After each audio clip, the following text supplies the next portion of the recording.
The watchdog group Judicial Watch is planning to keep the pressure on Hillary Clinton regarding her private emails. Well, the group wants to take more legislative action this week. One America's Patrick Hushin is in Washington with the latest. Judicial Watch already has 10 active lawsuits against the State Department, which very well could be directly impacted by Hillary Clinton's failure to disclose more information on her private email server.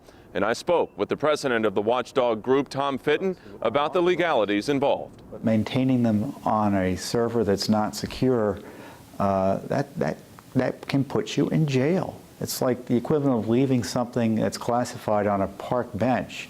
Fitton says his group should be much further along in their case against Clinton, and what they say is a lack of transparency. There have been nearly 160 Freedom of Information Act requests since last year, but he says they've been misled. Judicial Watch dismissed more than a few complaints with the misunderstanding that Hillary's email accounts have been searched.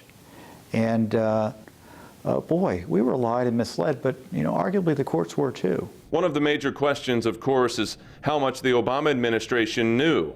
Did the government approve or even pay for the private server? So far, the president is staying out of it, although there are now new revelations showing that he did in fact contact her personal email. But the White House says he just wasn't aware of the specific email address he was sending it to. Still, Fitton says the president needs to provide answers. President Obama bears responsibility.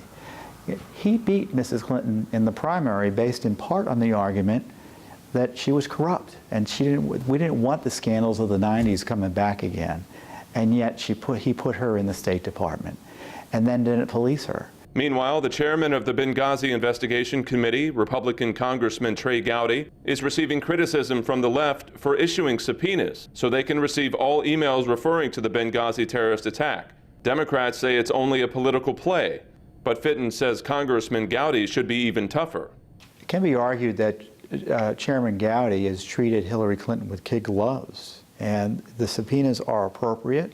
Arguably, they should have been done a lot sooner.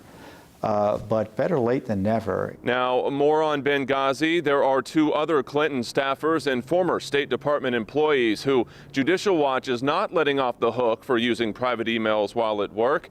Former Deputy Chief of Staff Huma Abedin and former Chief of Staff Cheryl Mills. In recent weeks, Fitton's team received information regarding emails from Cheryl Mills, which provided up-to-the-minute briefings on the situation in Benghazi.